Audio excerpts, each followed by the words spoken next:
This then is Sicily II, part of the Operational Combat series by the Gamers and Multiman Publishing. I'm still deep in turn 1, but I've just done, I think I'm done with the British Commonwealth moves. And you can see the Commonwealth have now got a sort of perimeter that stretches up close to Augusta here. They've taken Syracuse. And they're still, largely sort of defending this corner of the island. A lot of this was overruns because they haven't really set themselves up for combat here. As you can see, they could have tried pressing into this region in here, but they didn't have anything left to do it with because they had very little supply. So although they've got these lovely infantry divisions, they're, even on their move side, they're 12 strength, 4 AR, 14 move. There's another one there, 11 4, 14. These are strong infantry divisions. There's another one up here that's captured Syracuse, but one of these infantry divisions is costing an entire supply point just to put it into combat, because it's 4 regiment equivalents, and it's 1 T per equivalent, so it's 4 T or a supply point to get one of these things into combat. So they were doing overruns down in this area where, had the coastal defence unit not surrendered, they wouldn't have had the supply to actually pay for the combat, and they'd have been stopped in their tracks, and it would all have been a bit of a mess. So though it looks simple to break out, there was quite a bit of good fortune here. This infantry division here, the 51st, overran an MX unit in here, mechanised unit in there. And what else happened? We had some armour in here, some British armour that came down the road, and there was an Italian machine gun, or a battalion maybe, in here, which they didn't have the supply to attack, but they did have some supply in here. Moved some armour into here to attack it, and the armour did really quite badly. It got a attacker option 1, defender option 1 result, which meant that and I didn't want to take the step loss with the armour, so it retreated back in here, and that meant the defender didn't have to take its option, and it was all a big waste of supply and time and effort with that armour, which could have gone off doing something better. Anyway, as it turned out, the infantry division that ended up in here came down, overran it, got a great result, surprise, 11-1 in open terrain with massive odds, and then shot up the road and captured, bowled everything out of the way, which surrendered and managed to capture Syracuse, and that allowed the special forces types then to push forward towards Augusta. And I did think about maybe popping over in here and trying to capture this airfield, but I'm not quite sure why I didn't. Maybe I didn't have the move points to quite get there, because the paras are only allowed, the things that have airdropped are only allowed a half move, and I wanted to keep these. I think these could have got there, but only with 0 combat factors, and I didn't like the look of defending with 0 combat factors. I didn't quite know what that meant, so I thought, all right, we'll hold off.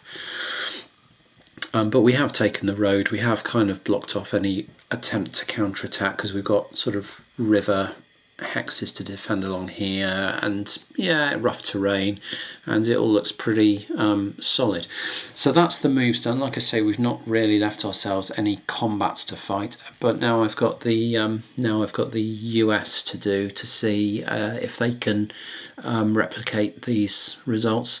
And they've probably got the slightly harder job, in that they've got 2 largish German Kampfgruppe sort of quite close to them. For the British, although this group here could come down this road and menace them, it could equally swing this way towards the Americans, whereas the British sort of have got this group here currently up near Catania to worry about. That's a sort of next turn problem by the looks of things. The Americans have to wonder what these 2 dangerous German units might think of doing, in response to their own moves. So there's some thought here, but obviously there's also some sort of basic style mopping up to try and do of these coastal defence stuff, regiments that are kicking around, or battalions. And doing that is often a question of supply rather than strength. It's a question of, if I have to fight this combat, do I have the supply to pay for it, much like the British found.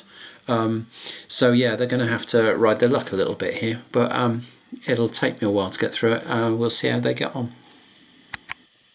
Okay, so the Americans have had an opportunity to move now, and 4th Ranger had a bit of a problem. The Americans were trying to use their special forces just to leg units, just to clear out some of the coastal defence stuff, make it surrender, so they didn't have to spend fuel or supply on combat or anything.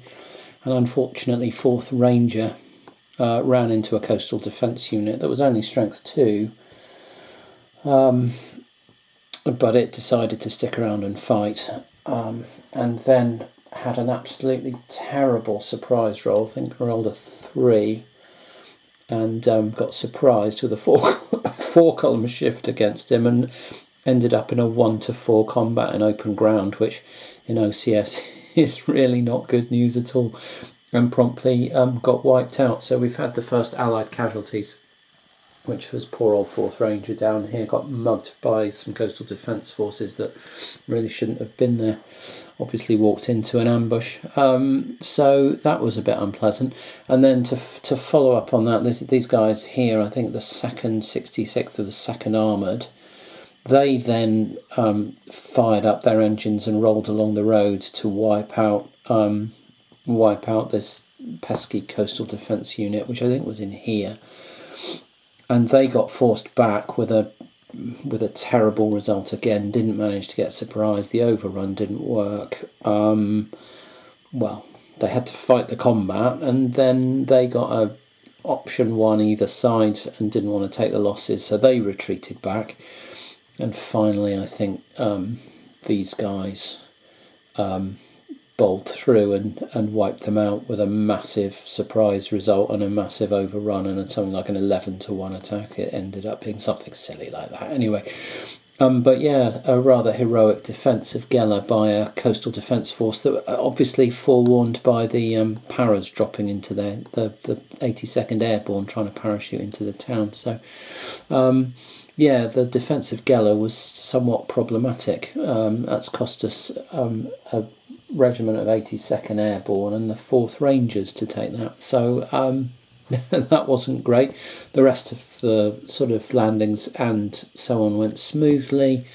The Allies have converted all their LSTs to makeshift ports. You get these LST, which are sort of groups of landing craft, and you can deploy them as ports if you make a roll. So that's all gone without a hitch. So the Allies now in control of the port of Licata here, which has got a currently capacity of 2 supply points. They've got a couple of LSTs here, so that'll be 4 supply points. They've got a couple more around for the Brits, so that'll be 6.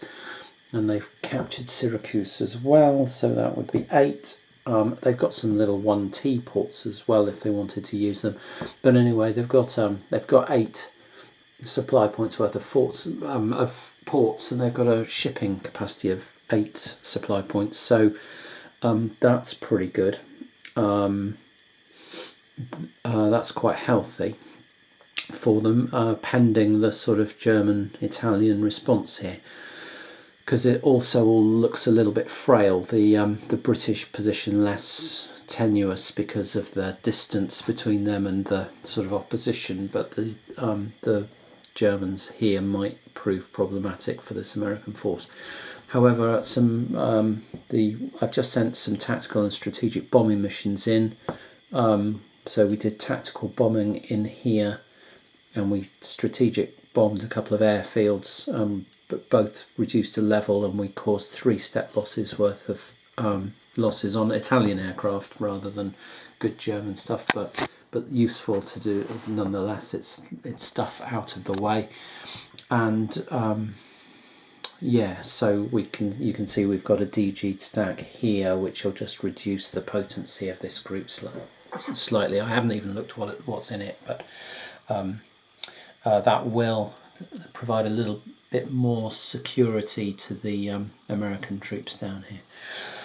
Just to mention as well, I'm playing with an option where you have to roll each turn for your availability of ground strikes. You get you roll a 1 dice and you get that many possible ground strikes, and that includes strategic.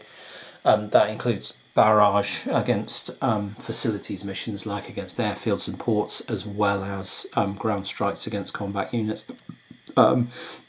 It's a nice looking option, and the first turn though, those rolls are set at 4 for the Allies and 2 for the Axis. After that, it's from turn 2 onwards, it's a d6 each side.